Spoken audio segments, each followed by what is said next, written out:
Welcome back to the Padernacht Podcast, Brick by Brick. I am your host, Stephen Padernacht, and today I am joined by Francis Volpe. Francis is going to talk to us about social media content and business management. So sit back, relax, and enjoy the episode. Thank you, first of all, for joining us today here. Who is Francis Volpe? Great question. I think when you get that question, you kind of have to take a second and be like, wait, who am I? Because you're not asked that very often, right? Maybe in like a job interview so they get to understand who you are. Well, ChatGPT and Wikipedia has one version of you. I'm curious to hear what your perspective is. Yeah. So who's Francis Volpe?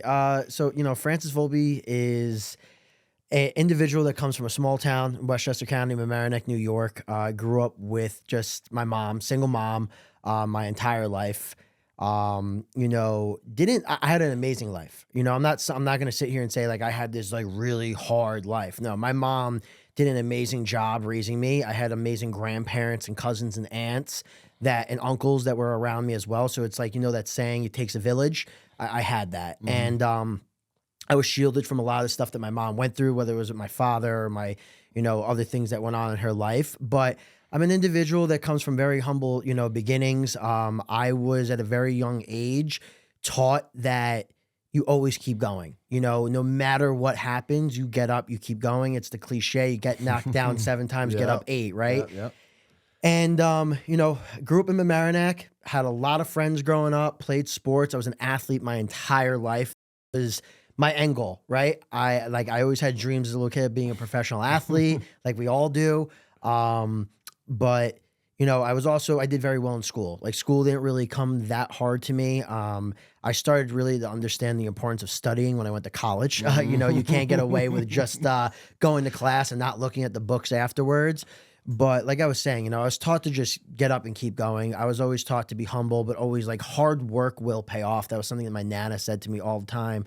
But grew up in Padernacht. I went to Padernacht Elementary School, Padernacht Avenue School to be exact. From there, went to Homix Middle School. And then in 8th grade, I made a decision. I think I told you this on the phone.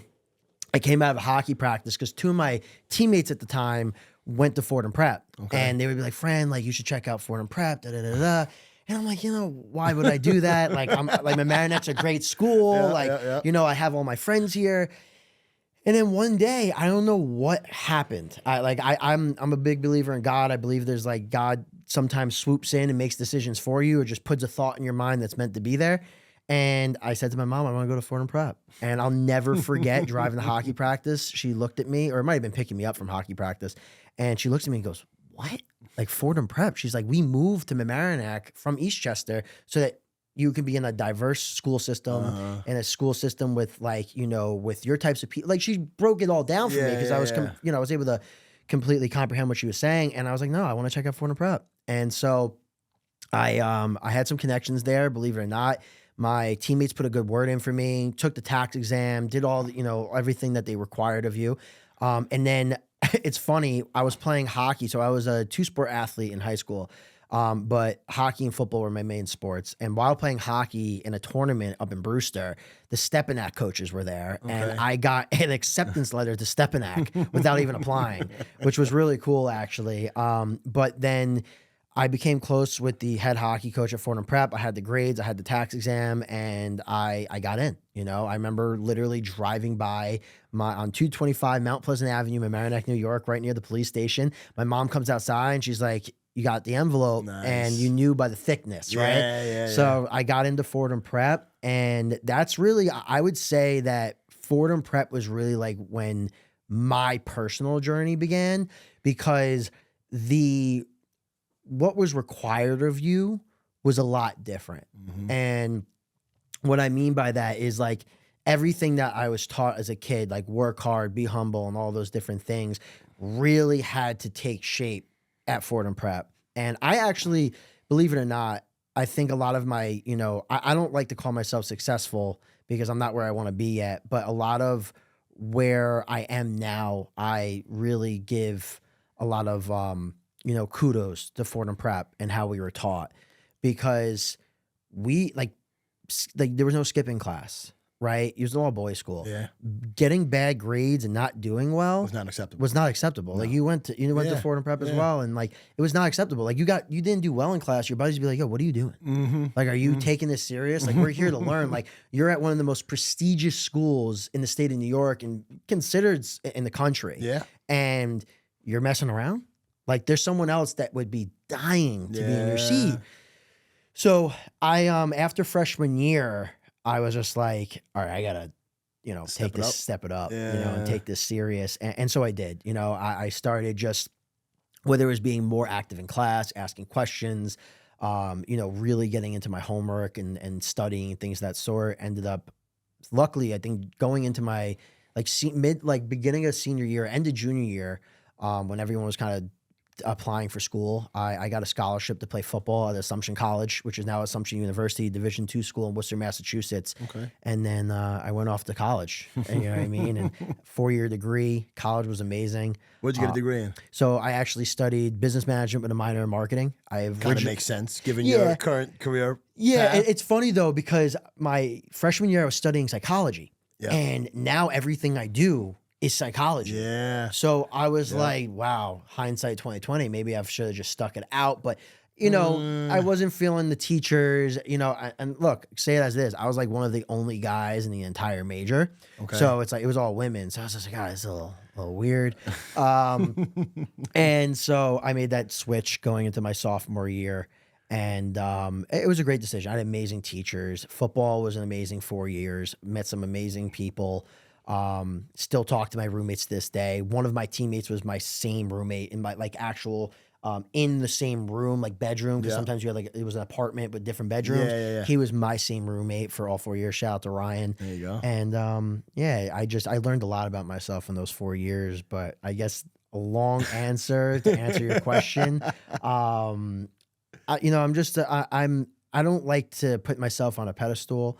I'm a person that was just raised to love others, respect others, don't take shit from anybody, but at the same time, just, hard work pays off, and, always remember where you came from. That's something my dad actually says to me all the time. Yeah. Yeah. I mean, working hard is something I feel like current society and current probably teenagers or whatever, like they don't necessarily get that a lot. Yeah. And they think everything's going to come to them instead of going out there and busting your ass and going out there and taking it. Yeah, I agree. And I said this on a different podcast. I think it was with Vinny Brusco.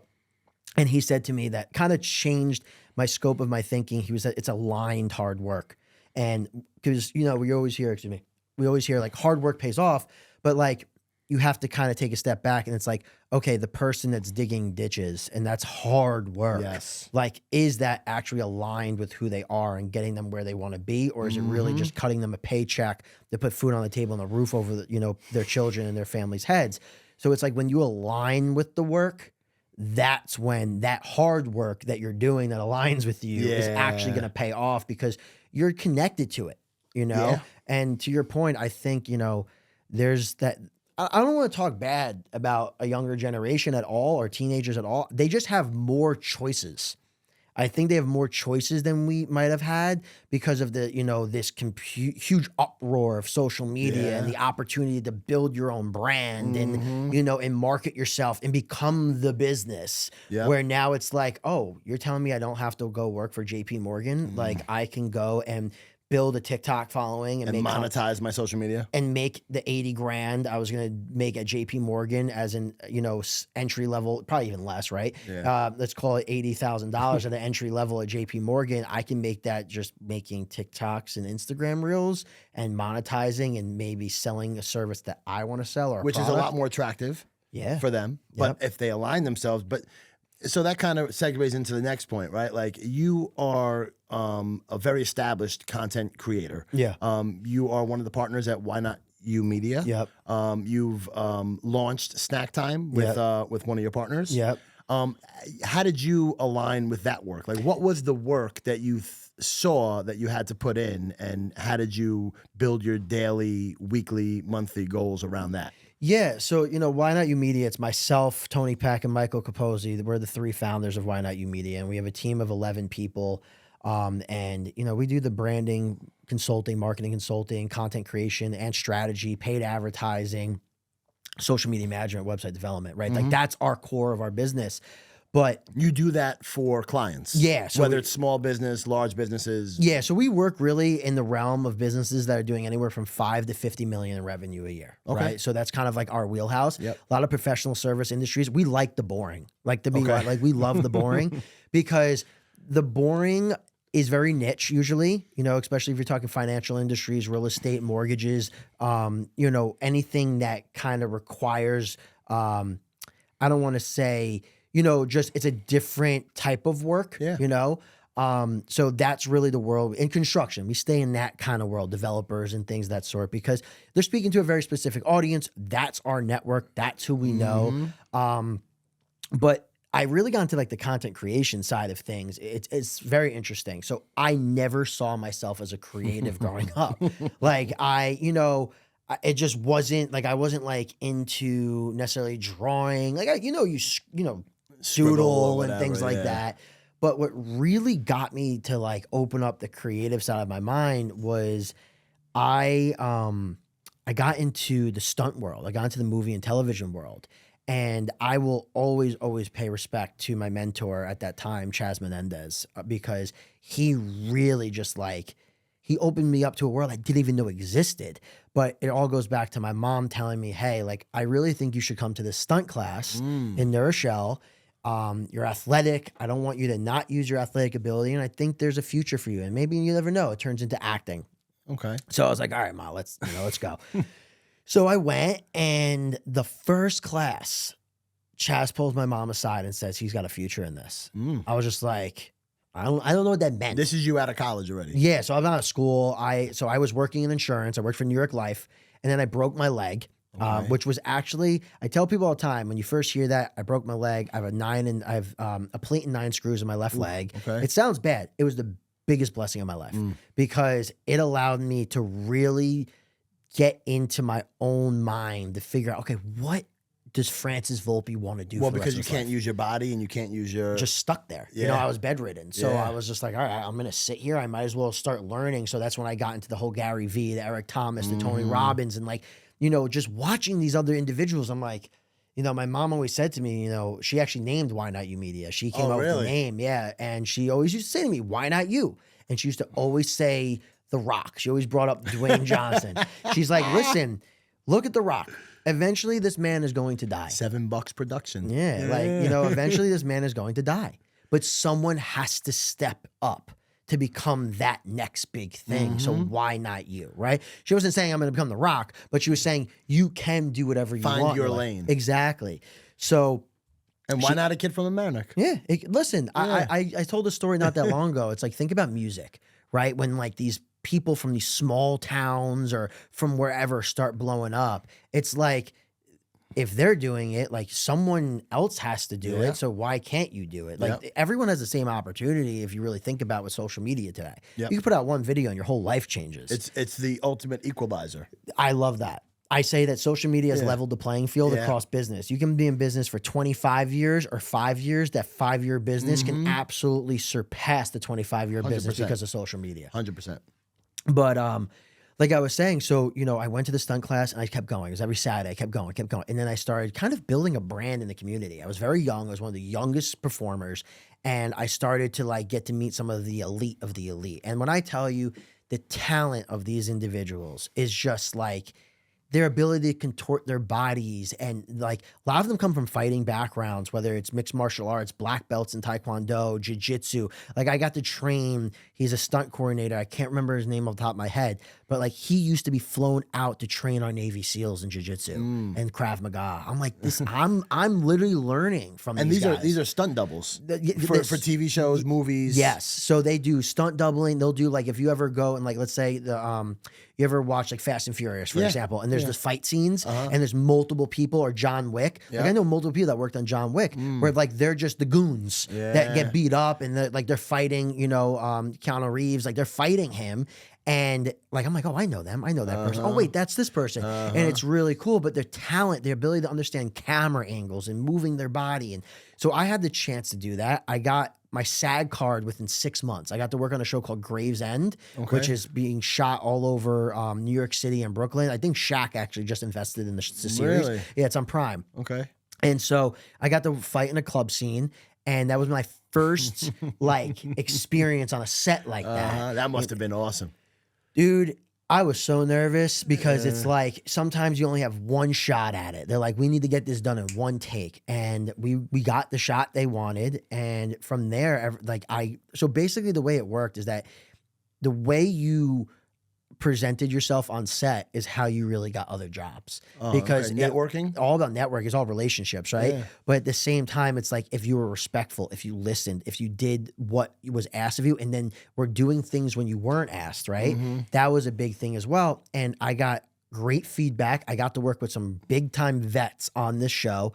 And I'll never forget, I got a call from Chaz, and Chaz was like, dude, everyone loved you. And then eventually, next job, got to work on a movie, got to work on Power, got to work on the Wu-Tang Clan saga. Nice. And meet great people, but that opened me up to this creative world because I even had the chance to choreograph some things while training with other stunt performers, like different fight scenes. And I was like, yo, I could do this. Like, this is a lot of fun.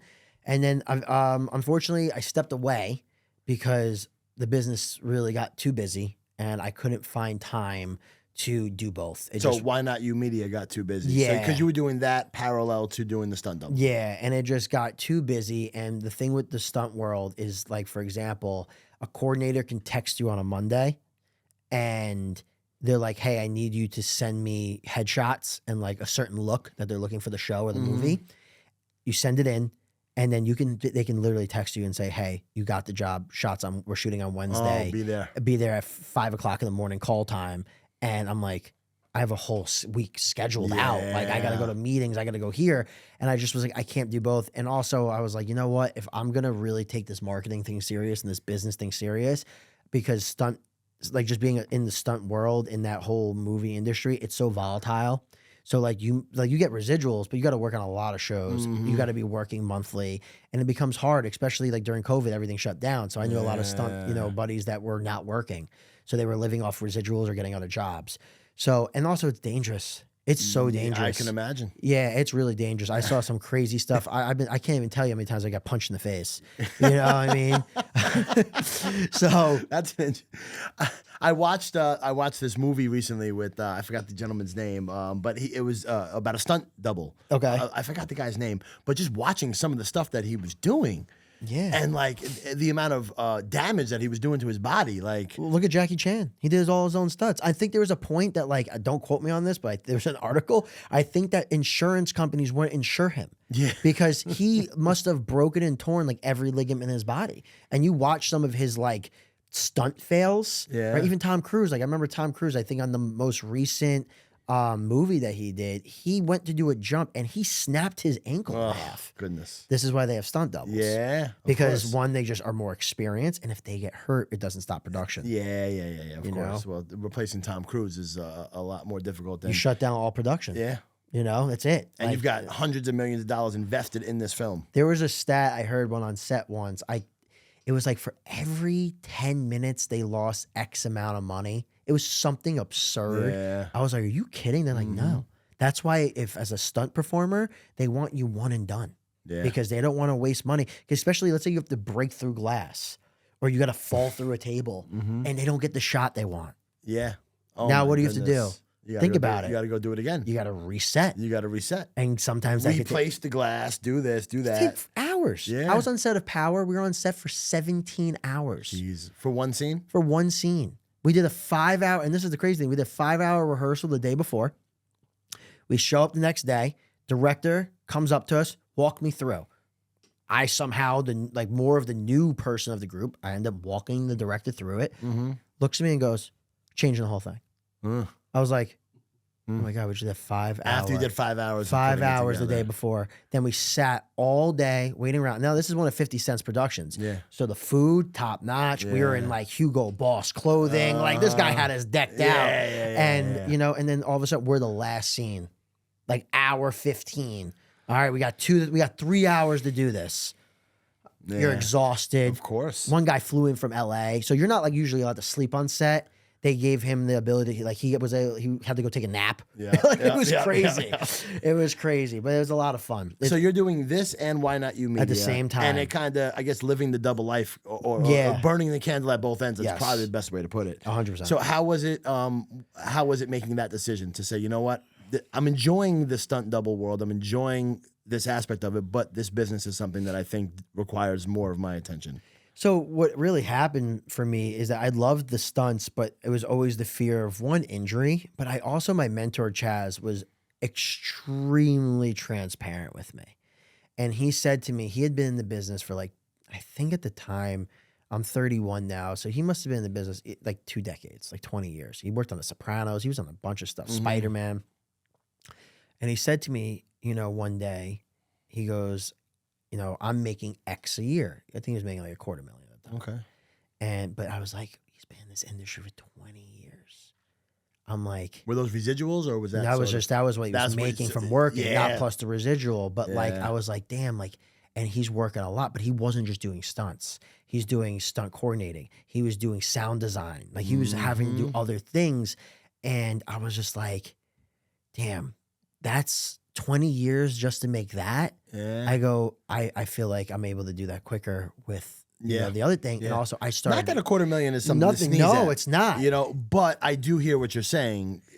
The potential to make more money without killing yourself and God breaking the forbid, bone, hurting, burning, you know. Like, yeah, but also I was like, you know, he had a wife who worked. He had 2 kids. He had a house. He had a mortgage. He had 3 dogs. I'm like, you know, it's a lot to support. And living in Westchester County, you know what I mean? Westchester's not cheap. So that was one of the things, but also it's just like, I really fell in love with the being able to help create for others.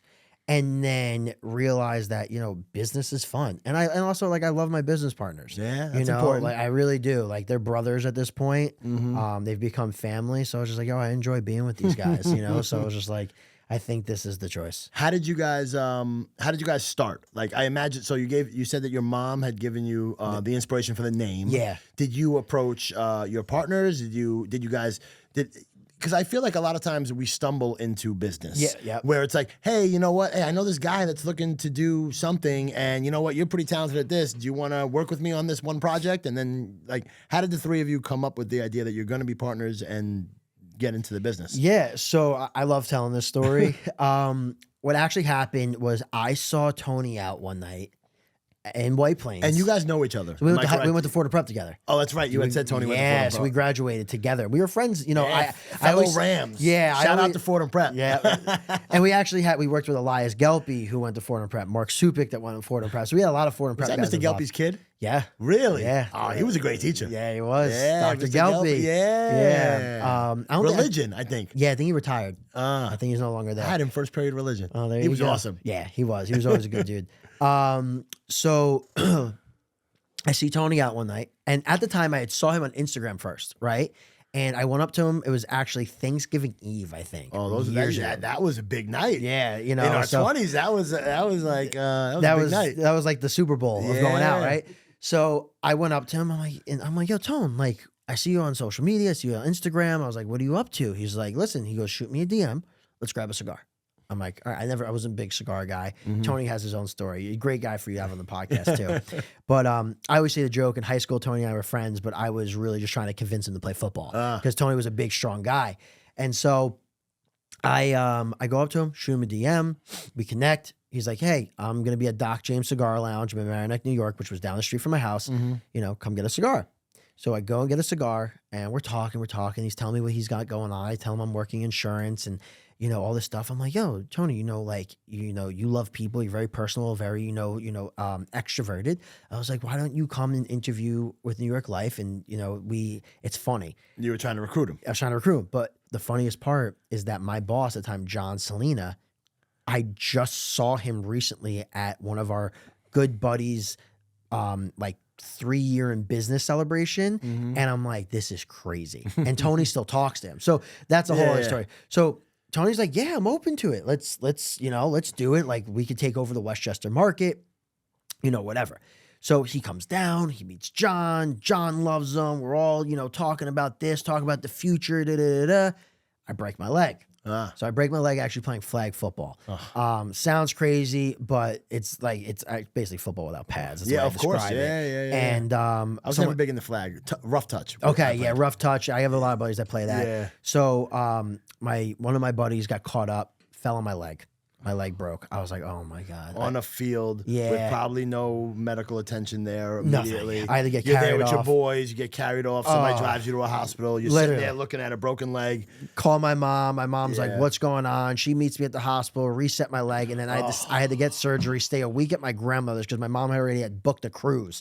So I was just like, don't not go on your cruise. So I break my leg.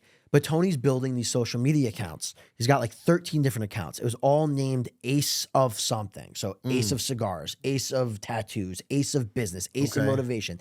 And he's growing these. And back then, we're going back like, 2017, 2018. And it was a lot easier to grow on Instagram at the time, right? You could post a photo and the photo could all of a sudden get blast off and you're viral on a photo. Yeah. So he grew it to like more than 250,000 by himself, these 13 accounts combined. He's like, why don't you go and help me with this? He's like, you're in bed. You can't really do much. Like, take over some of these accounts. And if we ever make money, we'll split 50-50. Oh, okay. So I was just like, stumble into a business. Exactly. You're recruiting him for insurance. Yep. And then he turns around saying, hey, by the way, I'm doing this. Exactly. And so I was like, all right, let's do it. So he had a whole method. And that method that he talks about, that we talk about to our clients today, is the same method that we created back then because it still works. So he tells me the whole method. We start doing it. All of a sudden, we start getting reached out to. It's like, hey, can you post my photo? Can you shout me out?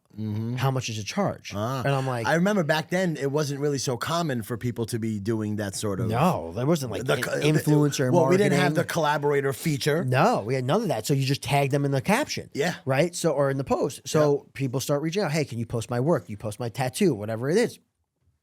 So I'm like, we're like, yeah. They're like, how much? I don't know, $5. Yeah. $3, whatever. Setting the market because you don't know. We had no idea. So now all of a sudden, I still have a screenshot from like the first PayPal payment from Tony. It was like $1 and like 27 cents. You printed it and put it on the wall in your your office. I got to find it and print it. That's a good idea.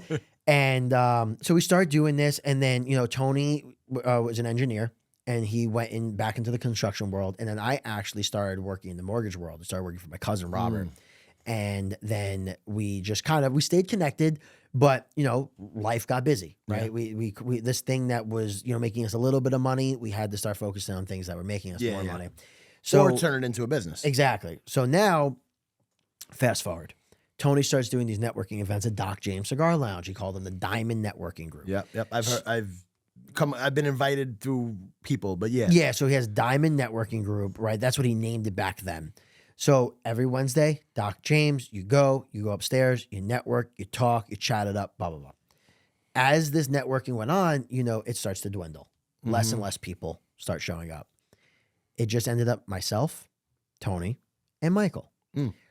So we were like, why don't we close the doors and let's see what we can do together. We're all aligned. We all want to make an impact. We all want to get out of what we're doing and we want to make more money. Yeah. So we're talking, we're like, oh, why don't we do events? That was the big thing. So back then it was like all these entrepreneurial events. And we were like, why don't we do events, but let's not sell anything. And what we meant by that is that, let's say we invite you to come talk, but you have a book. You're not allowed to talk about your book. Okay. You cannot sell your book on stage. There's no like 10 minutes of pitch. This is you go up on stage and you give people tangible advice on how to build their business or build their brand or whatever it is that you specialize in talking about. Because the problem was that we saw in the market is that you would go and let's say you spend $500 for a ticket, you show up and the whole time that person's on stage is selling you something, right? It's like going to a timeshare. Well, a lot of people are hesitant about going to different events because they feel like they're going to get sold the whole time. Exactly. All right, just waiting for the pitch. And 100%. And so we were like, let's be different. Now we started thinking of the idea. We're like, okay, how are we going to do this? Well, we have no money. We don't know anybody and it's not cheap because how are we going to just start reaching out to people to speak for free? No, a lot of these people want to get paid. It's their time, So we're thinking about, okay, how can we make money to fund these things? One day, we're in Doc James. Tony's sitting down there's a poker table in the corner. I'm standing up against a pole, and Michael, I think, was actually sitting on one of like the lounge chairs. And I look at Tony. I'm like, let's do a media business. And he goes, what? I go, look, you're growing a following on Instagram. Let's teach people how to do it. Okay. I go, I have a buddy that works for another social media marketing company that's based out of Florida. He works remote. He goes, all right, let's see if we can do this. So I bring in my bud and he consults us for like 6 months, tells us pricing models, what they do, what apps, everything that they do. He was supposed to be a partner. It didn't end up working out, but we were like, this is it. We can do this. We needed a name. One day I blurted it out. Why not you? Tony and Michael loved it. Dropped the W&H and we get Why Not You Media. Yep.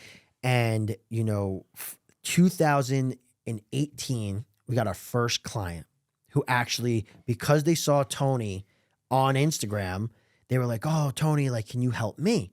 Never forget this individual. We actually just went to dinner with him last year. His name is Picasso Flooring Design. Okay. He was like, I really want to like grow my business and get business in the Hamptons. So he paid us, I think it was like $500 for like 3 months of work. We took that $500 and we LLC'd. Okay. Yep. That individual, just a caveat to the story, he is now the largest flooring company in the Hamptons. Wow. Largest presence on TikTok, Instagram, and YouTube, and has been to 13 different states. And just from Instagram alone, like direct, he's probably done over like 10 million in revenue. Wow. Yeah, just from direct from Instagram. And it's gotten to the point where his brand has grown so much that he can overprice, and because of his brand, people pay it. Are you still consulting with him? No, so we don't consult with him anymore, but we still stay in touch. Yeah, Like he literally yeah. like he'll sometimes like randomly comment and like reach out. We'll get dinner. He's like, I still like he'll get teary eyed. He'll like, I literally am so like thankful for you guys. That's a great story. Yeah, it's an incredible story. And like Brazilian immigrants, like literally from Brazil, him and his cousins had this business, and now they're literally just flying all over the country. So that was your first client. That was our first client. And so at this point, you guys have decided that you're going to start Why Not You Media. Yep. You've got your first client. Yep. How do you guys scale up? So February of 2019, Tony and I both quit our jobs. We went all in on Which Why was Not you, You at Media. that point, you're doing Mortgages. insurance still? No, I was in you were mortgages, and he was in project management. Yeah, engineer. Engineer. Yep. So we both leave our jobs. Well, Tony, that's scary time. dude, scary. That's scary oh time. my God, it was terrifying. And Michael stayed at Tishman. Okay. He was working at Tishman as a project manager as well, because they actually went to college together. They went to Manhattan College together, but they've known each other since they were 7. Okay. So I've actually only known Michael for the length of how long we've had Why Not You. Oh, all right. Yeah. But you have Tony as the connector, Yeah. which And then now we've become like family. Like we talk every day. yeah. And so now, which is incredible, Tony quits, I quit. We get an office in Portchester where we still have it to this day. We go in there, and this place had not been occupied for God knows how long. Filing cabinets everywhere, an absolute disaster. We clear it all out. We get free desks from Craigslist. We start asking friends and family. Craigslist. Yeah, we Oh, literally, man. it was crazy. Like I remember Craigslist, and I Craigslist was huge when I first started in 2005. But wow. Yeah. Yeah, so we end up just getting all this stuff, and it's Tony and myself in this office. Michael's basically working 2 jobs, and we are trying to figure out, okay, how are we going to get clients? So what we did is we sat on our Instagrams every day and messaged 200 to 400 people a day, just trying to connect, to talk, to network, anything. That was your lead gen. That was our lead gen, just Instagram. And it still works to this day. And we just all of a sudden we start getting asked, hey, do you manage accounts? Do you do content? Do you do this? Do you do that? And all of a sudden we were like, yeah, we do it. Standard questions. Standard now, questions. in hindsight, standard questions. Yes. And so we just started getting this client to this client. So we went from selling $150 packages to like what we charge now. And it just started scaling and scaling and scaling and scaling. And then one pivot after another pivot, changing this doesn't work. Then we have to do it. Like it just constantly changed. My first month in business, I made $700. That's all I made. Yeah. $700. And Coming from selling mortgages at that time, Yeah. which you close one deal, you're probably making a couple grand. Exactly. So I was just like, this is crazy, but you know what? I love it. Let's do it. But that's it right there. That was it. I love it. Yeah. Like you get the satisfaction of knowing that you're doing something and you love doing it. Yeah. It was like you get this bug. I tell people all the time, like entrepreneurship, you really have to have it's a different mind. Like entrepreneurs, like we just instantaneously connect. Like whether you're a real estate agent, you're an entrepreneur. You're your own business, Of course, right? yeah. And so it's just like, it's a different way of thinking, right? It's just there's this energy, this aura that when you own your own business, it's like no matter how hard it is, there's a love for it. Because you also know you're progressing from how hard it is. All the failures, you're failing forward. Yeah, 100%. And you're learning. Yes. And you're learning along the way. One of the things that I like to talk about a lot when it comes to being an entrepreneur, because I own a bar down in the city also. So like I've had the same entrepreneurial bug since I'm a kid, but peaks and valleys. Yeah. Right? Like you just got to be able to get out of the valleys and not stay there too long. I hear a quote all the time is that success as an entrepreneur is not based off intelligence. It's based off the emotional damage that you can take. Oh, yes. And that is accurate. Yeah. That is accurate. Because I'll tell you what, like I'll wake up in the morning and I'm flying high. And then all of a sudden one call, come crashing down. You got to get back up. Yeah. People, and I explain this to people, you know, if you work in corporate, you work in 9 to 5, there's nothing wrong with it. Look, you could be a 9 to 5 employee and be an entrepreneur. Absolutely. Right? But I tell people that are working 9 to 5s, I go, understand something. You go to work, you clock in, you clock out, you go home, and you have nothing to worry about.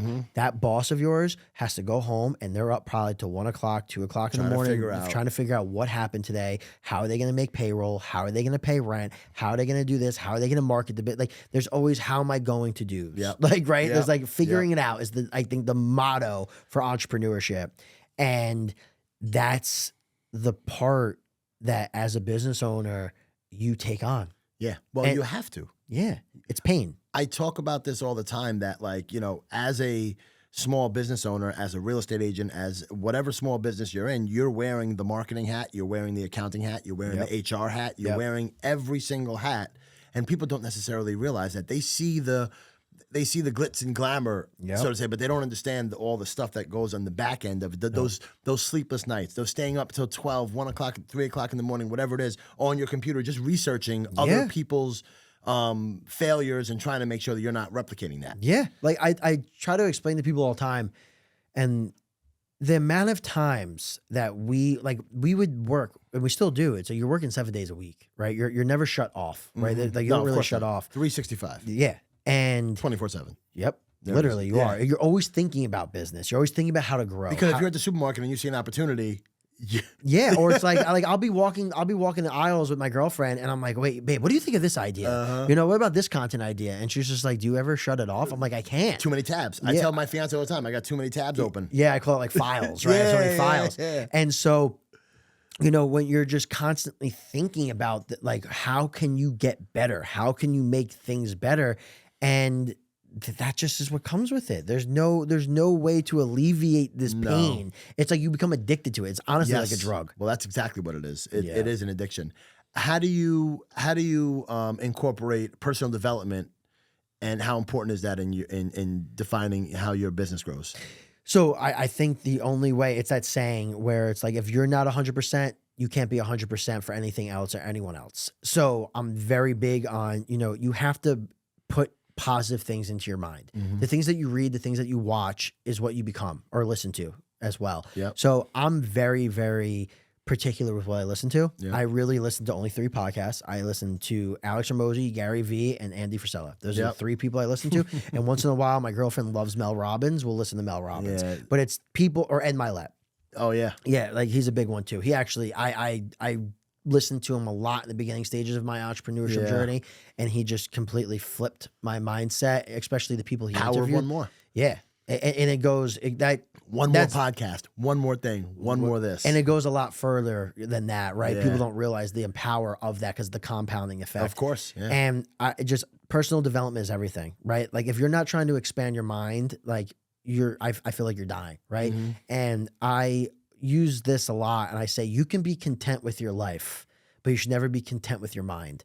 And like if you love what you do and you love the money you're making, the people are around, that's great. But if you're not always trying to expand your mind and read and listen and just trying to become a more intelligent person, like I feel like you're just completely complacent. And that doesn't fly with me. So I'm always trying to figure out, you know, how can I become better? Because if I become better for my friends, my family, my business partners. You elevate everybody. Everyone. Because, you know, I tell people all the time, like, I learned things from listening to people that are better than me at what I do. Yeah. So now when I listen to them, because I know they're not listening to them, right? I could take what I learned from them and I can literally take it, twist it, make it into my own words, and then teach people it. Right? Yep. That's what a lot of people do, and that's how they make lots of money. Yeah. You know? Yeah. Well, in business and in self-improvement, so like I'm huge when it comes to personal development. And Yeah. I'm constantly like looking for, so I'm very big on a lot of the same folks that you are. Gary Yeah. Vee, Alex Ramosi. E.T. was Yeah. really big for me. Like, Yeah. you know, when I first heard that speech, How bad you want to breathe? as bad as you want to breathe. Probably the best speech still to this day. That really impacted me tremendously. And I use that to this day. So when I'm talking to, I do a lot of coaching. I do a lot of productivity coaching in my office. So I have agents. I say, well, so the first question I'm going to ask you is, what are you willing to give up to become successful? And they look at me like, what do you mean? Like, I'm willing to do this. I'm willing to make some phone calls. No. What are you willing to give up? Are you willing to give up your Saturday mornings? Are you willing to give up your Sundays? Are you willing to do this? And if you're not, then this may not necessarily work for you. And to add to that is I think everyone tries to search for balance. Balance is bullshit. It's impossible. There's no such thing as balance. I use the Jeff Bezos quote, which is just ingrained in my brain. It's harmony. Because balance, you can't have your work and your personal life on the same page. You have to take from one to fill the other. So if you want to, finite resources. Yeah. Like it's a perfect example. It's like, if you want your business to grow, you might have to spend less time with certain individuals. Yeah. If you want to get in shape, you might have to take away from something else. Like, there's always a give and take. You can't have things perfectly balanced. So it's finding harmony amongst these things where they might not be perfectly balanced, but at least they're working together in a way that's moving you forward. One thing that I did was to find that harmony was when so I'm engaged to be married. Congrats. In October. So my fiance, who was my girlfriend at the time, I said, listen, I've been doing real estate 20 years. Yeah. I said, babe, get your real estate license. I said, it'll be great because now we can spend time together and we can work and make money and build this business. Yeah. So fast forward, that was 5.5 years. No, I think it was 7 years she's been licensed already. Oh, wow. First couple of years, it was more so like, she'll sell a house a year, whatever it is. But this past year, I said, babe, let's like officially make it a team. You're a solo agent. I'm a solo agent. Now let's take it to the next level. We formed a team, and now the two of us are using that to grow our business, and it helps our relationship as well. Oh, yeah. Because we're spending time together, not necessarily in the relationship, but also now growing the personal development. Like, all right, let's go. We just went on a retreat to Las Vegas recently. Oh, wow, amazing. Spent 3 days learning. Yeah. And it's I totally agree with the fact that it has to be harmony. And that balance, what you're talking about is like the rule of finite resources, right? Like, you only have a certain amount of time. Yeah. So you have to take from one thing to give to the other. Yeah, you have to. But I love that you said that. Like, there's nothing like learning. I think I became addicted. I brought it up before. I foreshadowed to. I learned how to study in college. That was like my junior year. I was like, you know what? Like, I got to take this studying thing I still serious. don't know how to study. But So I figured out what worked for me. Yeah. I was big on, like, what I would do is I would take notes in class and then I would rewrite the notes. Okay. And I would just rewrite them. Very rewrite them. similar to Goggins. Yeah, exactly. And it would just ingrain in my brain. Yep. And I just, after I started learning and I was able to just, like, things were just clicking in my mind so much faster. And the Yeah. answers, I was like, yo, this is a lot of Yeah. fun. It's not about being like a know-it-all, but it's just the fact that someone asks a question and you actually can answer it And you with know it. factual information. It's impressive. Yeah. Right? It's impressive when people know stuff. Well, it's also giving you that self-serving satisfaction of like, hey, I know the answer to this. You know, and I was like, oh, okay, I'll raise my hand in class. Yeah. I'll raise my hand in class. Yeah. Instead of just like sitting there hoping they don't pick on you. They don't choose you to answer the question. Yeah, no, I was always one to raise my hand in class because it's like, if I know the answer, like, why not answer it? You know, I don't think there's anything wrong with that. I don't think I think there was like this thing growing up, and you probably saw it too, is like there was a cool thing about being dumb. I don't know, Yeah. like, oh, skipping class and doing this and doing that. And then you get older and you're like, there's nothing cool about that. I wish I paid more attention in college. I wish I paid. I had Anthony Day here earlier today. Yeah, yeah. And you know, he's the president now at the prep. And I told him, I said, I wish I paid more attention. Especially in college, like, if I would have taken those classes seriously, like one of the classes I took was TV production. Okay. And like, it was so, and I think that's kind of what leads me here today to this podcast in the studio. Like, I got the bug kind of early on in college where it was like, oh, I can go on a set and I can create. Yeah. And the teacher was like, listen, you're going to create a TV show. And I was like, what? I'm going to create a TV show? Yeah. So we did like a mini version. At that point, Jerry Springer was huge. Yeah. So we did our own version of Jerry Springer and, being in front of the camera and like also on the back end, like producing it. And it was just really impactful for me. And I wish I learned more in college.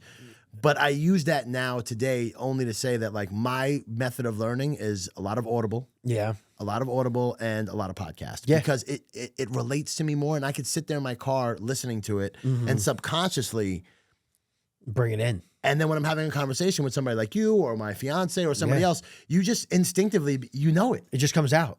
And you're like, wait a second, I just heard that, and now you're retaining it. And now you sound like the people that you're listening to. And it sounds great. Not necessarily that you're taking their style, but you're pulling, like you said, you're pulling from different versions of these It's the only way to learn, individuals. right? And then on top of that, it's like you listen to these podcasts and you can listen to the same podcast 100 times and get something different every time. It's like absolutely. reading a book. Yeah. Right? Like it's like there's that saying, it's like stop reading a lot of books and read the books that are actually going to help you and read those multiple times. Yeah. Because you're not getting every single little thing that you need. Like you should read, Rich Dad, Poor Dad multiple times. Yes. Think and Grow Rich multiple times. They're meant to be treated as textbooks and not necessarily one time through. Well, you see now what like Hormozy and Gary Vee are doing, the way that they produced their last books, they literally made them textbooks. Oh, did they really? Yeah, they're shaped like textbooks because it's something for you to refer to as a guide and not just a book that you open up and read and put to the side when you're done. It's something to refer back to. And that's what we did in school. We referred back to our textbook. Yep. Well, think about the one book that we're constantly referring back to, which is the Bible. Yep. So every single, and again, like it's like genius. And when you think about it, it all starts to like click, right? Like where it's like, wait a second. We go back, when you go to church, like they're saying a reading and then the priest or whoever's giving the mass that day is going to give their homily. My favorite part of church was always the homily because it wasn't like the boring everything else. It was the priest version of what the lesson was of the day. So now in business, you take it there and you're talking about these textbooks that they're creating, like go back to it. The same way we went back to the Bible to learn it. You don't just read the Bible once through. No. You go back and you break it all down. Well, the point of all this stuff is to actually implement what it is that you're learning. At least a part of it. Yeah. I always tell people, I go, if you're going to listen to a podcast, if you're going to go to a seminar, if you're going to go to therapy, if you're going to do any of these things that are meant to make you a better person, why wouldn't you incorporate it as quickly as possible into your everyday life? Then you're just wasting your time and then you're resorting back to the old you. And it's like, you just learned a ton of stuff that will change your entire future. Yeah. Or can have the ability to. Or can, right? There's no guarantees. Yeah. But it can change your life. And you're like, Nah. I'm good. You know what? Maybe I'll incorporate it in a year. That requires too much work. That's I'm not like- going to go like... It's like, what? Like I love this. It's like, okay, if I gave you the blueprint to make 8 figures a month and I said, follow this for a year, I've done it. I'm teaching you how to do it. Just do it and you'll get to 8 figures a year. And then 6 months later, I check in with you. How's it going? Oh, well, by month 4, we tried changing it and doing something different. Why are you changing it? And it's not working. Well, because I gave you the blueprint. Yeah. So it's like, why wouldn't you just do the thing that was told to you by the person that's where you want to be? Yeah. I've just never, I think, it is that if you want to get into psychology, it's just ego. Or it's just that people want the immediate satisfaction. Yeah. It's the same thing. Like I'm on this sort of like I'm trying to lose weight, right? Okay. And listen, I've been back and forth over the past probably 10 years or so. You work out for a week or two, and it's like I want to lose the weight right away.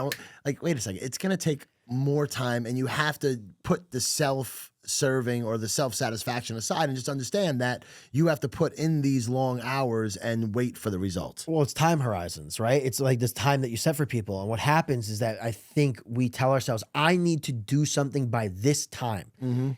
It's not realistic. Yeah. Like if you say to me, like if someone came to me, I want to be a millionaire in 5 years, multiply that by 3. Because I said this to a career day. to Salesian High School. So Salesian High School is one of our clients. We do all their marketing and advertising, and we did their career day. And Michael and I are standing up there, and I asked every kid in the room. I said, "Let me ask you something. If I told you," because they were all like 15, 16 years old. I told them, I asked if I told you if you worked hard for 25 years, and the day you turned 40, if you worked extremely hard, did the required work, and you became a multi-millionaire, who in here would take that opportunity? Everyone raised their hand. But when you actually think about it, the amount of work that takes to get there, most would give up because they're not rich at a young age.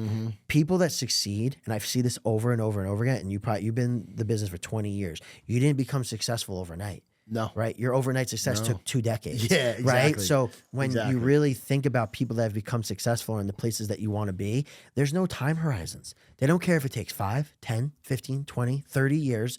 They are going to do the work every day, and there's no shortcuts, because the time that you put in to finding a shortcut, imagine if you just put that into the thing that works. Yeah. I think it's I don't remember where I heard this, but like, you have to be able to show up and do the same boring stuff every single day and understand that you're not going to see results. No. That's the hardest thing, to not see the results, but know that in the end, if you continue, if you eat right, if you cut your calories, if you go to the gym, you know that it's going to take you 2, 3, 4. It may take you 5, 6, 7, but at one point it's going to work, and your blood levels will come down. Your weight will get into control. You will build more muscle, but you don't get that immediate gratification. And a lot of that's the blame just of the society that we live in, right? Yeah. Like, you can get information instantly. You and I, the three of us right now, could go on Amazon and order a package. It can be here in a few hours, right? Well, that's how Ozempic got so big, right? Yeah. Like, take this pill, take this shot, and you're going to lose 20 pounds. But how many times do we hear that when you try to find shortcuts, there's a severe consequence? Oh, absolutely. Right? Yeah. Think about anyone that tries to get fast money. What does fast money usually land you? Dead or in jail. Yep. Right? Yep. So it's one of those things where... Or in ridiculous debt. Which at that once the points start. Then it gets really bad. So, but then you look at everyone that's become successful, they just keep going. Like, there's a reason why there's this line of people that become successful that they're literally just going in a straight line. Yeah, obviously life does this. Oh, yeah. But they're just continuously going, showing up. And it's very difficult for people to do that. I have that conversation with Nikki, who I do snack time with. It's like, we show up every Saturday, unless we have like family or things that we have to do. We show up every Saturday to shoot content. Number one rule of business, my father who really got me into the business, number one rule of business is just be there. Be there. Yeah. Like, if you just show up to the office every single day, like, you're going to naturally just start building the business. But like, you put in the work, do 2-3 hours on a Saturday. Most agents, I go into my office, it's ghost town on Saturdays. Oh, yeah. Right? I go in there on a Sunday, forget it. It's even worse than ghost town. I can only imagine. But I'm in there putting in, you don't got to do 7, 8, 9 hours in the office, but go in there and get that 2 hours of work. Go in on Sunday and put an hour, or before you go to bed on Sunday night, plan out your week. Yeah. Those small things, and a word that I love that you used earlier is compound interest. Yep. They just start building. So it's like when somebody says to me, "Oh, well, how can I, get successful?" I'm like, just show up. Start there. But people don't even understand what that means. Yeah. Like you say, show up, but it's like you could show up, but don't just sit there. You got to show up and do something with that time, right? Yep.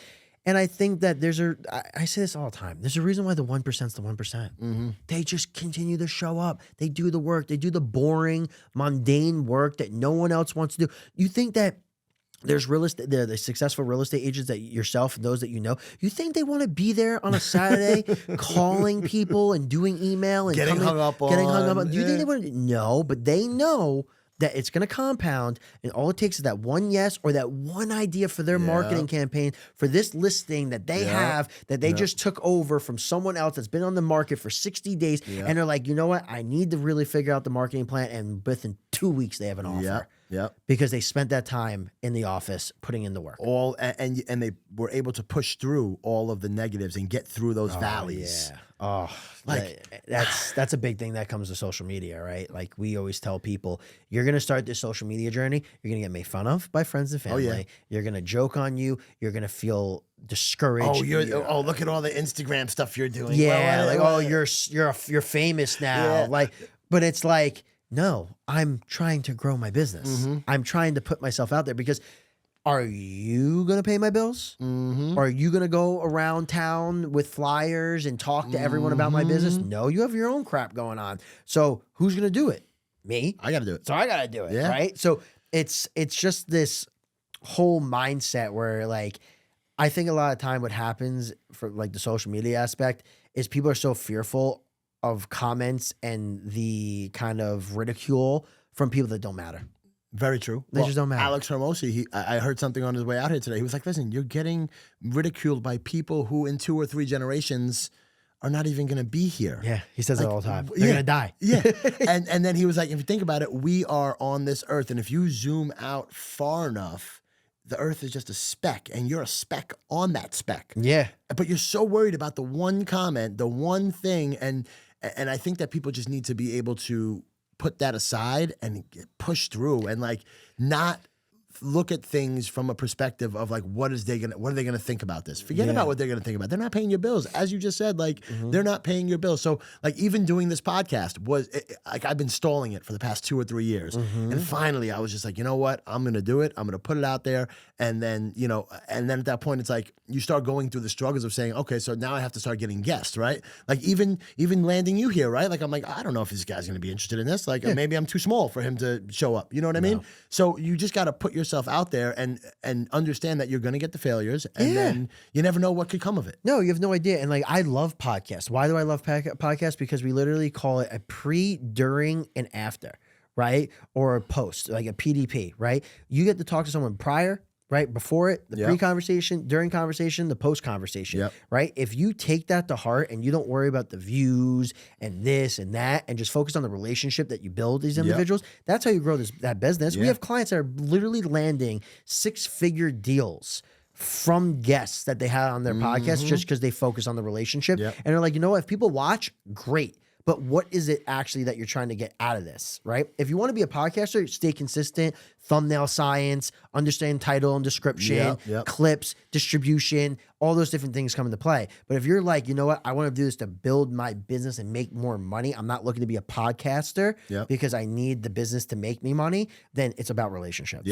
So it all comes down to what your goal is. And that's what we ask people all the time. What is your goal? Like, are you looking to make more money? Okay, here's different avenues you can take more money, make more money. If you want to be an influencer and you just want to get known, great, but there's no guarantee that it leads to any sales. Like you could go, I love this one. Everyone thinks you got to go viral to make money. No. Oh my God, not at all. No. Not at all, right? Also depends on the industry. But it's like, yeah, if you're in the food industry, virality is great. Higher chance of people coming and actually buying your product. But it's like, just because you're a real estate agent or just because you're in the finance industry and you go viral doesn't mean that someone's going to reach out to you and want to buy a house or sell a house. No, there's no guarantee. We had a client they got picked up by BuzzFeed. Okay. They did, I think, approximately 40 million views. They made $400 in additional sales. That doesn't but I don't know how many people went into the store. But their delivery part of their business, only $400 more.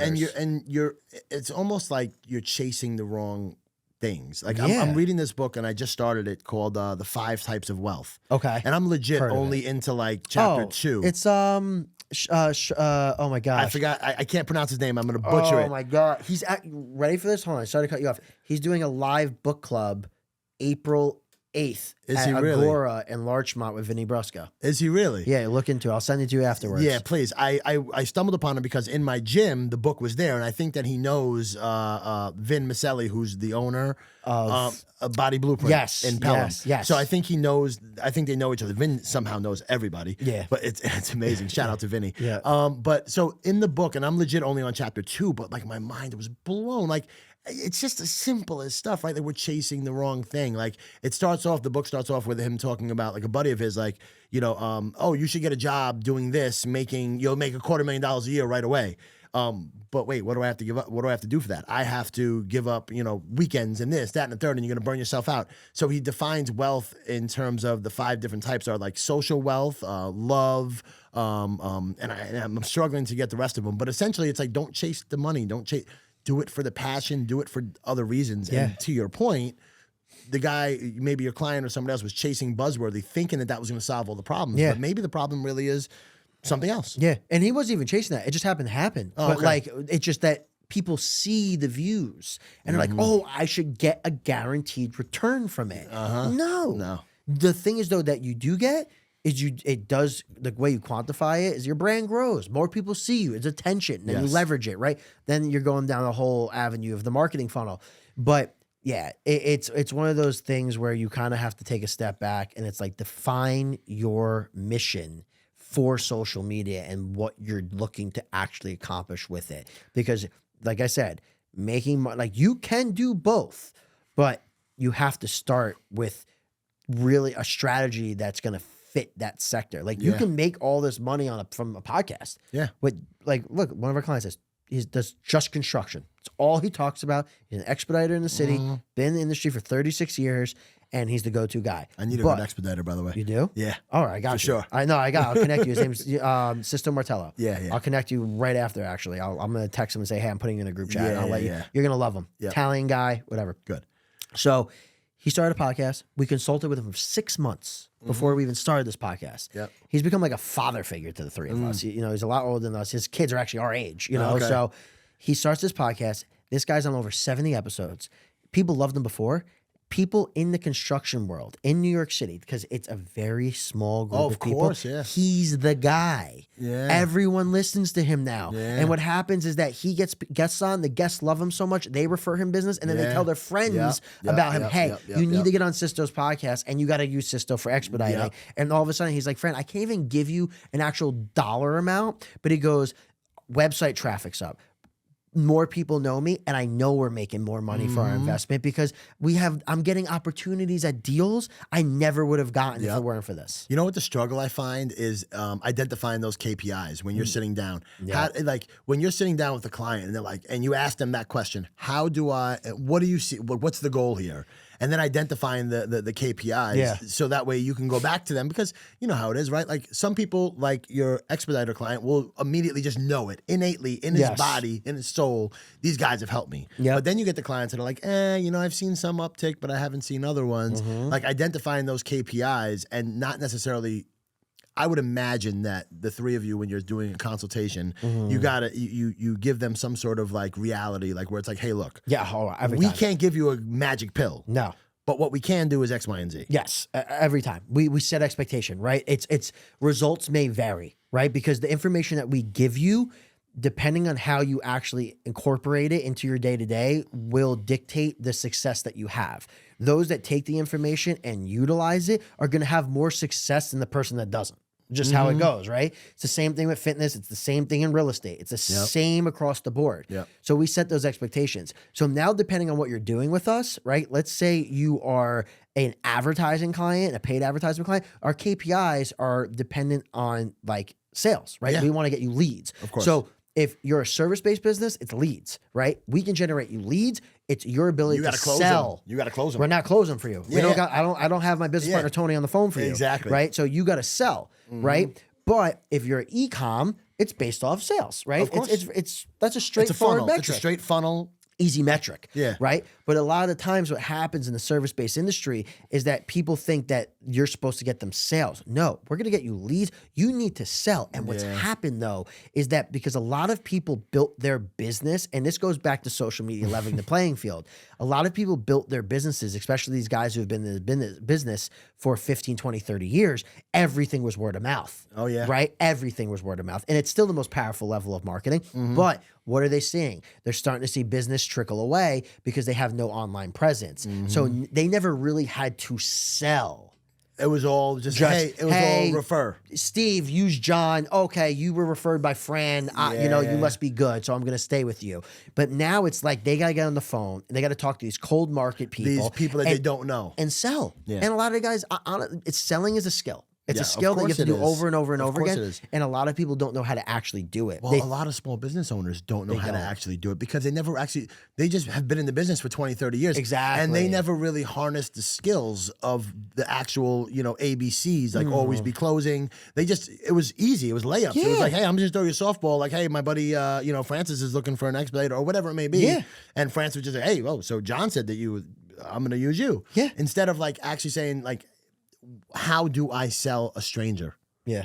something. No, absolutely. Sell me this pen, like Back to the Wolf of Wall Street stuff. Like, But most people really don't know how to do that. no, unfortunately. And so that's how we break it down. So the advertising aspect, but then the actual from just if we're marketing consulting and creating content for you, we have to break down the quantifiers. More people know who you are. More conversations are happening. More people in your local community are reaching out or want you involved in things, right? But then it really comes down to where it's like everyone wants ROI, right? But we've seen it time and time again.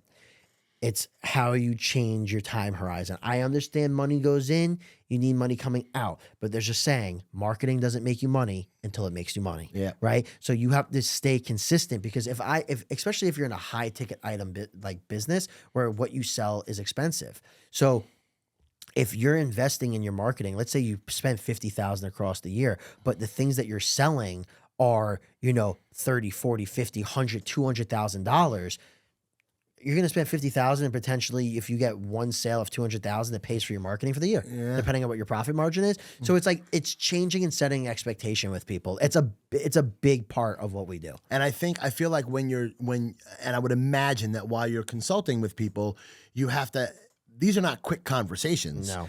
Like however so the three of you, however you are doing your lead generation, right? Like going back to the old days of DMing people. Yeah. Now I imagine you have a lot more of a system, a funnel or whatever. Yeah. But when you're sitting with these clients, and let's just say you're sitting across the table from and again, I'm not being ageist or whatever, but like an older person that's not so familiar with social media, and their grandson told them, "Oh, Grandpa, you got to get on social media so that way you can help, sell whatever it is you got to sell," and you have to kind of like sit down and consult them and explain this to them. Yeah.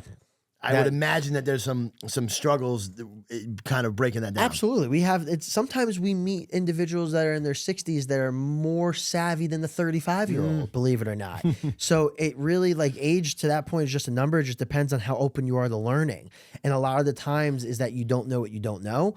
And the older individual that has no idea, they just have to be more prone to opening up their mind and understanding the world that they're in, right? Yep. Like, look, if you're 5 years from retirement, what the fuck are you doing? Yeah. You know what I mean? Like, at that point, just retire. Like, you're going to give your 5 years and unless you want to keep the business alive. Or figure out, like, after you retire, how you could segue into, like, I always think about, like, retirement, like, where you don't have to get up and work. Like, so if you're sitting with me and I'm like, hey, I'm going to retire in 5 years, and instead of, like, if my goal is to retire and say, that's it. Agree. Yeah, what it the depends fuck on are your you doing? goal. Yeah, if you said to me in 5 years, I'm going to retire and actually step away from showing homes and things of that sort, but I still want to stay involved in the brand and the marketing, then we would develop a strategy around that. It's a perfect example. Sisto, he plans on walking away from the business eventually and not actually being in the business, but working on the business. So he's actually developing a strategy along with us.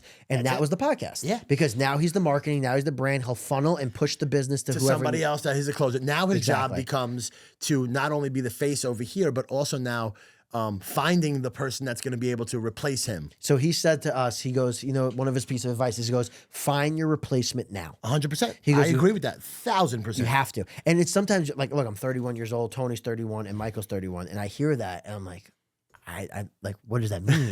Like, how am I going to find a replacement? It means now? Always just looking for talent. Yeah. And always constantly, like so I'm with Keller Williams, and the training is so robust. But one thing they talk about is you should be interviewing one person per week. Wow. 52 people in a year, because you never know where that talent. If I told you that you could interview 52 people this year and you don't even really know what job they could do, but one person's gonna impress you so much that you're gonna figure out a way.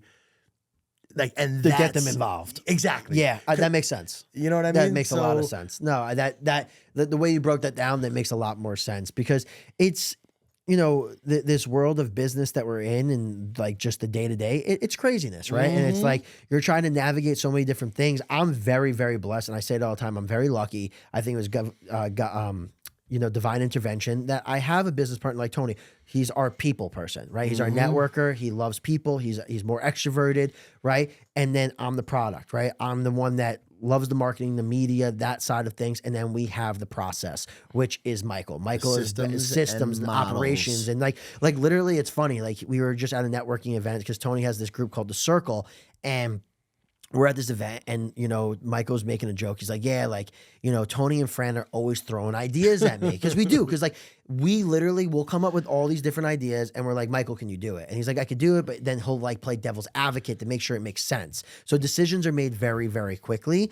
But if there's an idea that we have, like, it's like, all right, that's a Michael thing. Like, we got to bring it to Michael. He's able to actually, we call him the backbone of the business, because if it weren't for him, Tony and I would probably still be sitting in our office with notepads. Now we have a CRM and we track everything from the day the invoice went out to when it got paid to how they heard about us. And, it's just really devil's funny. in the details. Yeah, it's just really, really funny just watching where our business was to what it is now. And it's an incredible adventure. And sometimes you have to take a step back and just go, wow, we've only been doing this since we were like 24, 25. We're babies. Oh, yeah. And so what, 6 years or so? About 6 I years. see 2018, yeah. Yeah. So you're 6, 7 years? Yeah, 6, 7 years. Dude, you're just at the beginning stages of this. I know. And it feels And like it's forever. going to grow. It's going to continue to grow. It is. One thing I would say is just make sure that the three of you are always aligned. Yeah. You know what I'm saying? Like, make sure the three, because I've been in partnerships before where they're wonderful, and just make sure that you guys are always aligned, because that's going to, if the three of you always are aligned, then it makes everything else so much easier. Yeah, and I can truly say with confidence we are, because, like, look, the one thing I've also learned, because I asked, it's funny, I bring up Sisto again. I asked him, I said to him one day on the podcast, I go, because he had the same business partners for 36 years. 36 years in business. I said, do the three of you talk every day? He goes, like, what started happening? He goes, yeah, when we first started the business, we were with each other every single day. Mm-hmm. He goes, but what happens, Fran, is that eventually you get to a point where the business is running and you have your pillar and you have what you do on the day-to-day. What you're responsible for. What you're responsible for. And sometimes we don't have to talk every day. He goes, and also we're three different people. He goes, I enjoy going hunting. I enjoy playing golf. Yeah. Dominic enjoys going and doing wine tastings. And I forget his other partner's name, likes to go and, I don't know, he goes to Whatever, comedy fishing shows or whatever, something. yeah. Like, you're gonna have three different personalities, and I've started to see that with Tony and Michael, where we're so aligned, because like we have the Impact Golf outing. We're all about impact and giving back to charity, and like we run this huge outing. It's got 1,500 people plus a cocktail. Yeah. We have over 72 vendors at this thing. It's an amazing event, but that's where we're all aligned, because we want to build up a brand that can give back to those that need it the most and just help those around us, Yep. and that's what keeps us aligned. But I understand that, like, Michael wants to do this on the weekends. I want to do this on the weekends. And Tony wants to do this. And there's nothing wrong with Not it. at all. There's nothing wrong with it. But it's accepting that you could be three different people, but with the same goal. Mm-hmm. And that that's why that's the importance of setting those goals. Yes. And like, oh, cool. So like 5 years from now, I see us here. 5 years, I see us here. And as long as the three of you are kind of, because getting there is one thing, but just knowing where you're going. Oh, yeah. Is a complete other thing. And as long as you guys have that, you guys are going to be good. Yeah, and we do, and it's sometimes it's not even it doesn't even have to be spoken about. Like, we just know, like, like we just want to keep growing the business. Like, the goal is drive more revenue, make more profit, help more people, become bigger, speak on more stages. Now, like, it's so crazy. Like, Tony literally, I don't know if he went already. I don't know. I have his calendar. Like, me and Michael and we have our calendar. Like, he connected with the creator of Venmo. Like, spoke to him at Rutgers, with him at Rutgers. The guy loved him, and now he's going to meet with him.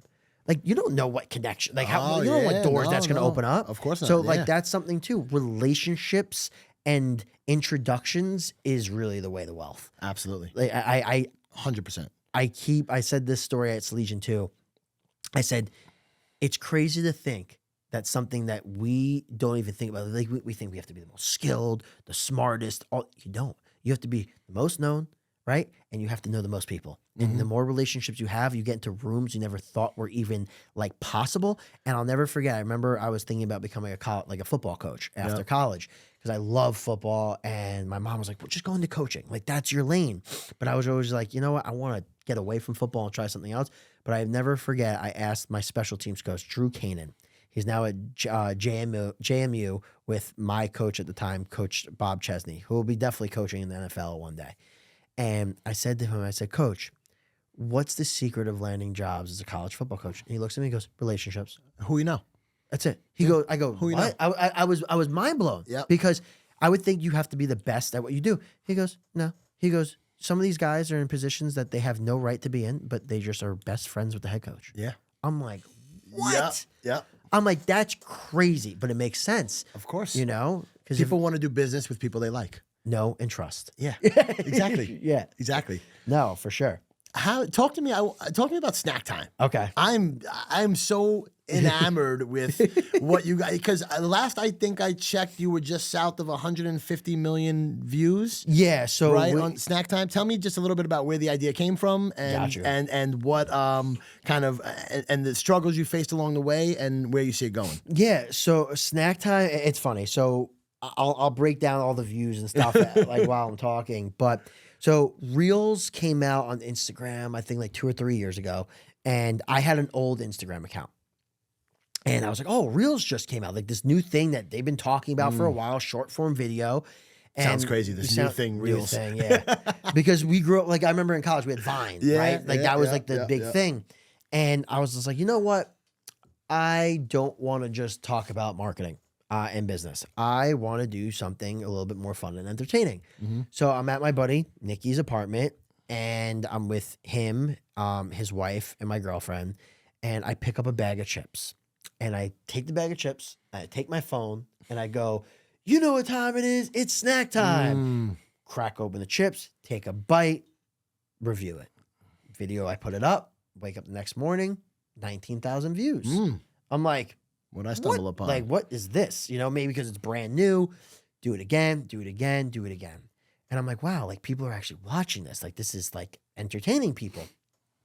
Someone tried, like I had a whole issue with my Instagram account, and I started getting kind of like sick of doing snack time because I don't really eat chips and things. And so it started feeling like a job. I was just like, I don't want to have to go to the grocery store because my girlfriend and I buy very particular things at the grocery store. And now I'm looking at, now I'm like, wait, babe, I got to go down the chip aisle and buy fucking chips. And I'm like, and I don't want to eat these. Like they're literally going to sit in the cabinet because like for me, a snack is making a peanut butter and jelly sandwich, right? So now I was like, I'm not going to do it anymore. Make the new Instagram account, start making different types, you know, marketing content, things of that sort. Collaboration feature comes out. My girlfriend goes, friend, bring back snack time. Like, just bring, because I'm always trying to figure out what is going to click. What are people going to watch? Because it's all about building attention to what you do and being a practitioner. I can't tell people how to, you know, get better at content if my content isn't performing, right? Yep. So, like, who's going to believe me? And I'll tell you another story that's part of this. So, I was like, you know what? I'm going to bring it back. I was like, I have tons of connections to restaurants, so I'm going to start making content with restaurants. So I go to Casa, I go here, the collabs, the videos are doing well. I'm doing very blog style, voiceover, you know, very like the foodie style stuff. Yeah. So then one day I wanted to do the bacon, egg, and cheese at Delgado's in Yonkers. Okay. And I text Nikki. I was texting him for weeks. I was like, yo, you have to go do the bacon, egg, and cheese with me at Delgado's. Like, you got to do it. You got to do it. You put me onto it. You're from Yonkers. You got to do it. So he's like, fine. All right, let's go do it. So we go. And I don't know what it was. You know, like I talked about divine intervention, like these weird things happen. There was just a complete different energy. I'm in front of Delgado's and I yell, you know what time it is? Nikki comes blasting through the door. We back, baby. It's snack time. And we're at Delgado's. Bacon, egg, and cheese. Eat it, bite it. You know, I literally edited it like standing there, post it. It only does. Now, put things, okay, not only, but just to put things in the grand scheme, it does about 40,000 views. But when I tell you the shares, the comments, it went locally crazy. The engagement. Yeah. And I'm like, yo, people are loving this. So I'm like, well, we stumbled on. I never think this is going to happen again. I'm like, all right, this is a once in a time thing. Yeah. Nikki calls me one day and he goes, yo, I was thinking, why don't we do snack time together? I'm like, sure, why not? So Nikki owns Iconic Lash Lounge and Iconic Beauty Suites with his wife. Okay. He's an award-winning, you know, business owner. You know, he's masterful when it comes to branding and content. So I was like, this is a perfect fit. Another creative. I'm a creative. Boom, put our minds together. Let's blow this thing up. So then all of a sudden we just started shooting every Saturday. We were going to 3, to 4, to 5 spots, just shooting content, volume. Start connecting with different people. And all of a sudden, you know, One video, 100,000, 200,000, million views, 2 million, 3 million, 5 million. We put out the Italian ice cream cone at GNR Deli, 5 million on TikTok, 9 million on YouTube. All of a sudden we're and everyone's like starting to hit me up like, yo, like this snack time thing is blowing up. Yeah. And I'm like, yeah. And I don't know. Like it's just happening.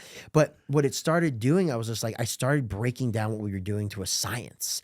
And I was just like, yo, there's an actual technique to this, like to keep people's attention. And then what do you start doing? You start studying what other people are doing. Yep. You know, fast forward, we have changed our style and the way we do content and how we collaborate multiple different ways. Now we're changing it again. We actually just shot a new style today. I know this is coming out later. Right. Can't wait to see that. Yeah. So it's a new style, big into storytelling. And you know, we just are now at this point, we're about 180,000 subs on YouTube. Okay. We are at 65,500 on TikTok. And it's Snack Time. Snack Time TV. Snack Time TV on YouTube. On every platform. Oh, gotcha. Okay. Yeah, every platform. My personal page has grown over the 16,000, almost 17,000. Nikki's about 24,000. And then our Snack Time Instagram is about 16,000. So that's combined call it like 60,000 plus. Yep. And now we're going all in on Facebook business page. So that's the next thing that we're trying to grow. And we're just always trying to better our content. But here's the great part for me, right? It's completely horizontal to what I do for a living. So everything I learn from Snack Time, from the editing to the like actually just the words and the copy, right? And just how things need to be structured, I'm able to take what I learn and incorporate it in my consultings and my workshops. Yeah. Because I'll never forget this. And it just sits in my head. We have a good relationship. You ever been to Elm Street Diner? I'm sure I have. I can't. Right here in Stamford? No, then I have not. Then, Okay, no. so you got to go. Okay. So it's Elm Street Diner, craziest menu, crazy milkshakes. But it's good food. That's the thing. So John, the owner, we have a good relationship with him. So Nikki and I actually came out with our once a month podcast called Snack Talk. Okay. And we just kind of talk and eat food. And John, sounds like fun. Yeah, it's fun. Yeah. And so John wants to be on it and we want to do it at Elm Street. But John said something to me one day. I met him for the first time. He's like, I love what you guys are doing. He's very close. You ever hear of Devour Power? Yes. Okay. So he's very close with them. Okay. So he says to me, he goes, he's like, oh, so what do you do? Like, what do you do full time? Because I know you're not many I know you're people not do just this. reviewing food. all Yeah, day. yeah. Unless I was getting paid tons of money, but it's like, Yeah. he goes, what do you do full time? I go, I own a, digital marketing agency and blah, blah, blah. I give him the whole spiel about what we do. And he goes, I want to give you a little tip. He goes, I have marketers that reach out to me all the time. He goes, people that want to help me with my marketing. And, I look at their pages. I look up what they do. He goes, but I'm going to tell you something. A marketer comes to me. Let's say they have 10,000 followers. I go, I have a foodie that comes to me that says they want to help me and they have 1 million organically grown, no bullshit, not bought, actual following. Yep. Who am I listening to? Of course. He goes, I'm going to listen to the foodie. Why? Because they learned how to hack attention. Yes. That's the name of the game. So I was like, whoa. I was like, okay. I didn't I heard him, but I didn't hear him. Yeah. And then eventually, I'm on the phone with Nikki one day. Nikki's like, dude, you got to go all in on this food stuff. He goes, that's what's bringing attention. Because people who love you are going to watch the food stuff and then going to look through your page and see the marketing stuff. They're going to see everything. It's a Gary Vee model, right? Of Wine. course. He did Yeah. wine and now Yep. look at him. Yep. My girlfriend, same thing. In my ear, Fran, go all in on the foodie stuff. So I was just like, you know what? I was scared to because I thought I was going to turn people away. But at the same time, it's like people who like me and people that enjoy that are going to want to work with me and not care. None of my clients give a shit. They think it's the greatest thing in the world. They're like, oh, if I need food, I look at your page. So, and then what really reinforced it is that a good buddy of ours in our network, this guy, Steve Bruno, and we were at a networking event and I looked at him and I said, let me ask you something. I go, I want you to give me just full honesty. I said, if I stood up on stage and you didn't know me and I said, hi, my name is Francis Volpe. I'm the co-founder of Why Not You Media and the co-founder or co-host of Snack Time TV. And I've grown Snack Time to over 300 followers and over 300,000 followers and 150 million views in a little over a year. And I want to tell you how to build your brand. Would you listen to me? He goes, absolutely. He goes, not even hesitation. And I go, why? He goes, because what you're telling me is you know how to get attention. Proof of concept. Yeah. And now from that day, Snack Time has literally helped me kind of solidify myself as an individual that people should talk to when it comes to creating content. Well, dude, look how you ended up here. Yeah. You did snack time at Bronx Public. Shout out to Seth. Yeah, and shout Bronx out Seth. Public. Yep. I Great saw food. that. I gotta just say, great food. I saw that, and I'm like, oh, who the hell is this guy? Yeah. And then from there, listen, you put me on to that deli. What is it? Gino's Deli? Whatever. GNR? GNR, yeah. Yeah, in the Bronx. I knew nothing about it. Yeah. Like, so it just, and then from there, like, I just ended up following your page and then seeing it. And then I'm like, oh, all right. You know, and then that's how I initially found you. Now, I also knew Tony, or knew of Tony, let me say, because John over at Win Local had told me, hey, listen, you should meet this guy, Tony. Yeah. You know, and he gave me tickets to one of your golf outings, which I just learned is your golf outing as well. Yeah. I ended up not being able to make it that day. I think there was sponsors for one of the years at your so we sold out in 30 days this year, but without even going public. But Cocktail Early Bird is out now. I think it's $100. When is it? It's June 26th. June 20th. Where is it at? Pelham Split Rock. Okay. Highly recommend. June 26th. June 26th. Cocktail starts at 6. You can buy tickets at the door, more expensive, or you can do early bird, but it's worth it. There's food vendors, there's people, and it's all high level individuals. But yes, so I will definitely be there. But just think about that. Like, so going back to your point about like, you never know, like, because you did that segment with Seth and because Tony and John had connected somehow, that's how I heard of you guys. And that's how you're here today, really. If that never happened, I don't know who the heck you are. Maybe. Yeah. Or maybe you do. No, or maybe I do. You know, but that never know. helped. Absolutely. And I'm just glad to hear that because, you know, when I first started doing it with Nikki, it's like you do have this, I guess the word I'm looking for is there's fear of how are people going to perceive you. But at the same time, it's like I just heard Andy Frisella say it. I heard Hermosi say it. It's like no one's going to be better at being you than you. Of course not. We're always trying to reinvent the wheel, but the wheel is already there. Just make it your own and drive it the way that you want to drive it. And I thought to myself, I was like, you know what? Like, am I a little bit more of a serious person? Do I have a goofy side? Yeah, I do, but I'm going to lean into this. So now what I started doing is now I'm incorporating, I'm a big coffee guy, but I've been incorporating, I just did 2 videos just to test them out. I actually did 3, but the 2 most recent ones, I did me eating pizza at Capri in Yonkers. That video, just me eating, literally I'm telling a story. And I'll tell you how actually where I got the idea from. So I'm telling a quick story about I was hungry, wanted something to eat, got pizza, and then a little thought. Did the same thing with eating a Reuben from Homefield Deli in Yonkers, and then just did the same thing with a coffee. First video did a little over 10,000. Second one did over 17,000. This one's a little bit slower, but it's a little over 3,000. So I'm like, okay, people are watching and listening. The engagement's there. It's funny. You want to know how I actually realized I subconsciously got this idea? Kramer from fucking Seinfeld. Want to know why? If you pay attention to Seinfeld, every single time he gets set up for his lines, he always says, so I went down to Joe's to get fruit. It's always a so. There's a setup. Yes. But I never even thought of that. Yeah. So now when you watch it, he's like, he'll come in flying through the door, and he's like, and they're like, "What's up? You know, what's up, Kramer?" And he's like, "So I went, I went to go see this guy," and like he's going nuts. But I'm like, he keeps starting with so, and I'm like, there's something powerful in the so because what you're actually telling the viewer is that there's a story and a moral of the story. Like there's an outcome. Yeah. So I started doing that and I started saying, so I was hungry. Okay. Yeah. So I'm telling you I'm hungry. I decided to get a Reuben. And while waiting for the Reuben to be made, I tell a story on my phone. Yeah. And I'm like, that's all people want to hear? I'm like, I was like mind blown. I was just like, there's a reason why Seinfeld is the greatest sitcom ever written. And I was like, it's all about the setup or the hook to be fancy. But I was just like, and now I'm just incorporating beverage and food almost into anything that I do. Besides podcasts, I take a bunch of podcast clips or if I'm talking on stage or at an event.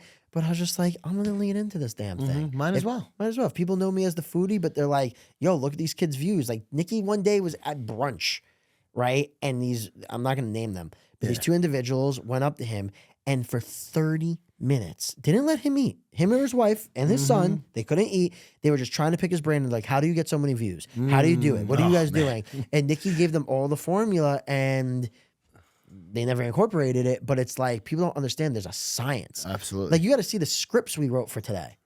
Like people don't realize like this is what it comes down You're doing to. scripts, treatments probably with Yeah. like certain scenes that Everything you want to hit has this to- scene, you want to yes. hit that scene. All of it now. And then it even goes into like what style captions you're going to use. Everything. What are you going to use? What caption are you going to use on the thumbnail? All that stuff. Everything, even from the point, it's like, are we going to use subtitles on this one? What are we going to do for TikTok? It's like TikTok, we change what we write in the copy. Yep. We change what we do for it's such a game. It's a game. But snack time, I always prayed for another individual that loved creating just as much as me. And Nikki. And I found somebody. There you go. And it's like literally we love what we do and it's fun. It's so much fun. Like I got to meet the people you meet, man. Like these owners are unbelievable people. Like Yeah. just they. Oh yeah. They're Well, they're like unbelievable. us. They're small business owners. Yeah, but and just you connect and you jive and you talk and like they tell you all these stories. Like especially you go to like these old Italian spots. Oh yeah. And they're like, oh, you know, Joe DiMaggio came here. And this guy shows me a picture of Yogi Berra and the Yankees making mozzarella. And I'm like, this is cool, man. Like I'm getting and then like we walk in and like the owner, like today went to Mike's Deli and on Arthur Avenue inside the market. We walk by, there's other people online. He's like, hey, like, and it's just like, what's going on, guys? And it's just you get treated like family, you know, and it's just an incredible thing about it. But yeah, man, snack time has opened up a lot of opportunities and it just made me a better creator and marketer. Good. So one question that I like to sort of wrap up with is what do you want your legacy to be after you're gone? What do you want people to say about you? It's a great question. So I'm always one to expand on my thoughts here. So I always said the day that I pass away, I want thousands of people at my funeral. And what I want people to say is they remember me as a person that always went above and beyond. That always wanted to see them succeed. And if that's what I'm left with, if that's what people remember me by, like, look, you can't make everybody love you, right? But for those that do love me, I want to make sure it's like when they think about me, they smile, you know, because I saw the impact that my mom left on people. Like when I did her service, and I did her eulogy, she passed away 2 years ago. I'm not even I didn't know what to expect. Like how many people are going to show up, standing room only. And I'm like, this woman was a teacher in the Bronx. She had no social media presence, but the impact that she had on people's lives, I said, this is what it's about. So for me, it's just that I went all in on people. I would give the shirt off my back and that, you know, if they think of me, they have an amazing memory and they smile. Awesome. So how can people get in touch with you and where should they find you? Yeah, so I'm Francis Volpe on every single platform, FrancisVolpe. If you're a Yankee fan, spelled exactly like Anthony Volpe. All right? If you're from New York and you're a Yankee fan, Volpe, same thing. My middle name is actually his first name. But Instagram can find me, LinkedIn, Facebook, any platform you can find Francis Volpe. I have the handle on every single one. There's no other. So yeah, but no, I'm not related to Anthony Volpe. Awesome, man. Well, listen, dude, thank you so much for joining us, man. And I am sure that people are going to get a ton of value from these conversations. No, I appreciate you having me on, man. I love what you guys are doing and keep it rocking and rolling. Appreciate it, man. All right. Well, thank you.